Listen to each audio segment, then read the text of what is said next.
अस्सलाम वालेकुम। आज मैं आप लोगों के साथ कुछ यूज़फुल टिप्स शेयर करूंगी कि छोटे से फ्रीज़र में गोश्त को किस तरह से स्टोर किया जा सकता है और बकरे के गोश्त के डिफरेंट हिस्सों के नाम भी बताऊंगी और कौन सा गोश्त किस रेसिपी के लिए ज़्यादा बेहतर है ये भी आपके साथ शेयर करूंगी। वीडियो को बिल्कुल स्किप मत कीजिएगा और अगर आप लोग न्यू हैं मेरे चैनल पे तो सब्सक्राइब करना मत भूलिएगा। और आज फिर छोटी छोटी टिप्स के साथ गपशप भी स्टार्ट करते हैं। बिस्मिल्लाहिर्रहमानिर्रहीम। ये ऑलमोस्ट पूरा बकरा है मेरे पास, बेबी गोट है, ज़्यादा बड़े साइज़ का नहीं है, मिक्स गोश्त है। आप चाहें तो इसी तरह से अपने हिसाब के पैकेट बना सकते हैं। मैं यहाँ पे रान, दस्ती और गर्दन का गोश्त अलहदा करूँगी, सीने का गोश्त अलहदा करूँगी, चॉप्स अलहदा करूँगी, पुट अलहदा करूँगी और हड्डियाँ जिनके साथ ज़्यादा गोश्त नहीं लगा होता वो अलहदा करूँगी। जो दो अगली टांगें होती हैं उनको दस्ती बोलते हैं, पंजाबी में आई थिंक दस्ती बोलते हैं। पिछली जो दो टांगें होती हैं उनको रान बोलते हैं। तो यहाँ पे ये दस्ती का जो हिस्सा है या जो सी हड्डियाँ हैं जिनको ज़्यादा गोश्त नहीं लगा हुआ, आप किसी भी रेसिपी में डालेंगे तो आराम से घर वालों ने प्लेट से निकाल के बाहर रख देनी होती है। तो मैं यूज़ नहीं करती इसको। हर एक रेसिपी में मैं सेपरेट पैकेट बनाती हूँ। इसकी दाल बहुत मज़े की बनती है, इसका पुलाव बहुत मज़े का बनता है। और सीने का जो गोश्त है ना, इसका आप यखनी वाला पुलाव बना के देखिए, बेहतरीन पुलाव तैयार होगा। तो यहाँ पे मैंने पुट अलहदा कर ली है, जिसको पिछली चाम भी बोलते हैं। चाम के पीछे वाला पार्ट जो होता है उसको पुट बोलते हैं। यहाँ पे मैंने बताया था कि मैं रान, इसकी दस्ती और इसकी गर्दन, पिछली टांगें, अगली टांगें और गर्दन अलहदा कर ली हैं। यहाँ पे चाम पे मैंने अलहदा कर ली हैं, सीने का गोश्त मैंने अलहदा कर लिया है और हड्डियाँ जैसा कि मैंने आपको बताया था थोड़ी थोड़ी सी बोटियाँ जिनके साथ लगी होती हैं ये मैं अलहदा कर लूँगी। इनका यूज़ मैं आपको बता दूं, जो पुट है इसको पिछली चाम भी बोलते हैं। इसको आप चाहें तो ग्रिल कर ले, जैसा कि चॉप्स को ग्रिल किया जा सकता है। बुनाई करके आप इसका बुना हुआ गोश्त बना लें। बाकी पालक गोश्त में भी मज़े का लगता है। आलू गोश्त बनाना है वो भी बना लें। पुट का जायका बहुत मज़े का होता है, इससे कुछ भी बना लें मज़े का लगेगा, बहुत जायकेदार गोश्त होता है इसका। बाकी जो चॉप्स हैं, चॉप्स को भी आप ग्रिल कर सकते हैं, थोड़ी सी ग्रेवी के साथ बना लें या पुलाव में भी डाला जा सकता है। उसके अलावा बेहतरीन जो गोश्त यखनी वाले पुलाव के लिए है वो ये सीना है। सीने का आप पुलाव बनाएं, बहुत जायकेदार पुलाव बनता है। और हड्डियाँ जो हैं, इन हड्डियों को मैं यूज़ करती हूँ या तो जिन चीज़ों में यखनी का फ्लेवर चाहिए होता है, यखनी निकाल के डाल ली, या फिर सिर्फ इसका सूप बना के पी लिया, या फिर दाल बना रही हूँ दाल में मैं डालती हूँ। इसकी दाल बहुत मज़े की बनती है। ये हड्डियाँ अगर आप किसी भी चीज़ में डालते हैं ना तो आराम से निकाल के साइड पे रख देते हैं, कोई भी नहीं पसंद करता। तो ज़रूरत नहीं है लैदा पैकेट बना लें। मैं इसको हमेशा लैदा पैकेट में ही बना के रखती हूँ। कोई भी चीज़ जिसमें यखनी का आपको ज़्यादा फ्लेवर चाहिए आप ये हड्डियाँ उसमें डाल दें। बाकी रान का गोश्त और दस्ती और गर्दन जो है इनका मैं अलहदा पैकेट बनाती हूँ। आलू गोश्त के लिए बेहतरीन है, निहारी इसकी बेहतरीन है। इसके अलावा जो रान के अंदर हड्डी वाला गोश्त भी होता है और बोनलेस भी होता है। जिसमें कम हड्डी होती है, जो बोनलेस होता है, उसका पैकेट मैं सेपरेट बनाती हूँ मटन कढ़ाई के लिए। तो जितनी भी शोरबे वाली और यखनी वाली चीज़ें हैं उसके लिए रान, दस्ती और गर्दन का गोश्त बेहतरीन गोश्त है। गर्दन के गोश्त में बहुत ताकत होती है, आप इसकी यखनी बना के पिए।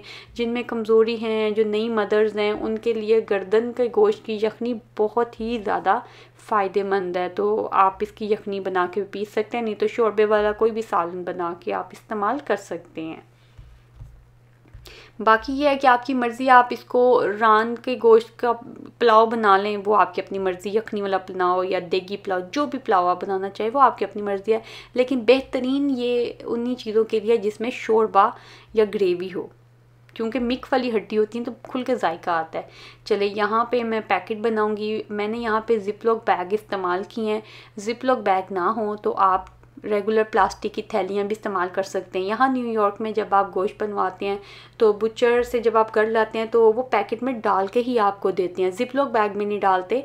क्लियर प्लास्टिक की थैलियाँ होती हैं जिसमें वो डाल के, लेकिन इसी तरह से फैला के, या तो चौकोर शक्ल में या फिर रेक्टेंगल शक्ल में, इस तरह से फैली हुई पैकेट बना के देते हैं। तो लोग क्या करते हैं, दुकान से लेकर आए और ला के फ्रीज़र में रख दिया। लेकिन मैं जब तक अपने हाथों से खुद काम ना कर लूँ मुझे तसल्ली नहीं होती। मैं पैकेट खोलती हूँ, इसी तरह से ट्रे में निकाल के अपनी मर्ज़ी से अपने हिसाब के पैकेट बनाती हूँ। ये तो मैंने आप लोगों के साथ रेसिपी शेयर करनी है। ईद भी आ रही है तो मैंने अलहदा अलहदा पुट, चाप, हर चीज़ अलहदा की है कि सब कुछ मिक्स ना हो, मुझे पता हो कि किस रेसिपी के लिए कौन सा गोश्त मैं इस्तेमाल कर सकती हूँ। चॉप्स जो हैं ये इंशाल्लाह मैं आपके साथ रेसिपी शेयर करूँगी, मैंने वादा किया हुआ है आप सबके साथ। तो इस तरह से आप इसके ऊपर किसी मार्कर से या पेन से लिख लें या टेप लगा लें और फिर आपने इसको कपड़े के साथ साफ़ कर देना है कि अगर थोड़ा सा भी इसके ऊपर पानी लगा हुआ, फ्रीज़र में अक्सर ऐसा शिकायत रहती है कि गोश्त आपस में पैकेट चिपक जाते हैं। क्यों चिपकते हैं? क्योंकि जब पानी लगता है लिफाफों के दरमियान में तो वो फिर बर्फ़ बन जाती है, जब बर्फ़ बनती है तो पैकेट आपस में चिपक जाते हैं। तो मैं मेक श्योर कर रही हूँ कि यहाँ पे कुछ भी गीला ना हो पैकेट के दरमियान। यहाँ पे आप देख सकते हैं निहारी के लिए मैंने ऊपर लिख दिया है कि ये निहारी का गोश्त है। कढ़ाई के लिए मैंने लिख दिया कि कढ़ाई, क्योंकि कढ़ाई वाले पैकेट में मैंने ज़्यादा मिक्स वाली हड्डियाँ नहीं डाली हैं, तो वो रान का गोश्त लेकिन बोनलेस ज़्यादा है। जो लोग कबाब के लिए कीमा पूछते हैं तो इस तरह से चर्बी वाला जो कीमा है ये बेहतरीन है कबाब के लिए। तो ये मटन कुन्ना के लिए भी मैंने अलहदा कर लिए हैं, तो ये रान और दस्ती का, लेकिन इसमें मैंने हड्डियाँ थोड़ी ज़्यादा डाली हैं। ठीक है, फैले हुए पैकेट बनाने का पर्पस ये है कि जब आप थैलियाँ बना के फ्रीज़ करते हैं ना तो उसका गोश्त को रूम टेम्परेचर पे लाने में बहुत टाइम लगता है। इस तरह से जब आप पैकेट बना के फैली हुई बोटियों के साथ रखेंगे तो ये आसानी से इनकी बर्फ़ पिघल भी जाती है। तो ये फ्रीज़र मेरा बहुत छोटा है, जो रेगुलर साइज़ की फ्रिज होती है ना उसके फ्रीज़र से आधा है ये मैंने एक्स्ट्रा स्टोरेज के लिए रखा हुआ है। बहुत छोटा सा फ्रीज़र है। तो ये ऑलमोस्ट पूरा बकरा है, जो कि 35 पाउंड का बकरा था। 2-2.5 पाउंड उसकी सफाई में निकल गया। 2-3 पाउंड मैंने जो फ्रिज का फ्रीज़र होता है ना उसमें रखा हुआ है, क्योंकि ये वाला जो फ्रीज़र है ये मैंने एक्स्ट्रा स्टोरेज के लिए मैं यूज़ करती हूँ। और गोश्त तो हर रोज़ बनता नहीं, गोश्त तो कभी कभी बनता है, इसलिए ऊपर जो मेरे फ्रिज का फ्रीज़र है उसके अंदर मैं ज़्यादा चिकन रखती हूँ क्योंकि चिकन ज़्यादा पकता है। ये फ्रीज़ होने के बाद आप देखें आसानी से पैकेट जो है वो सेपरेट हो गए हैं, क्योंकि इसमें पानी नहीं लगा हुआ था। अगर पानी लगेगा तो फिर आपस में ये चिपक जाएंगे। बहुत आसानी रहती है। अगर इतनी जगह में मैं थैलियाँ बना के रखती ना तो ये पूरा सेक्शन जो फ्रीज़र का ना ये फुल हो जाता बाहर तक। मैं ये ट्राई कर चुकी हूँ, आजमा चुकी हूँ, इसलिए मैं आप लोगों के साथ ये तरीका शेयर कर रही हूँ, क्योंकि अब मैं पर्सनली मुझे पता है कि ये बहुत यूज़फुल है। इस तरह फैला के जब आप पैकेट बनाएंगे ना तो बहुत जगह बच जाती है। चलें, अब जिपलॉक बैग हर घर में तो ज़रूरी नहीं कि इस्तेमाल किए जाएँ।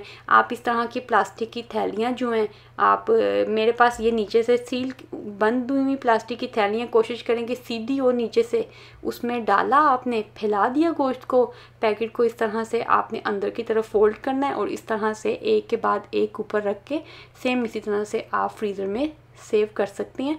इसके ऊपर भी आप टैग लगाना चाहते हैं तो पेपर टेप के ऊपर लिख के आप लगा लें। चलें, अगर आपके लिए यूज़फुल है तो ज़रूर ट्राई कीजिएगा और मुझे कमेंट सेक्शन में भी बताइएगा। वीडियो को ज़्यादा से ज़्यादा शेयर कीजिएगा ताकि ज़्यादा लोग इसका फ़ायदा उठा सके।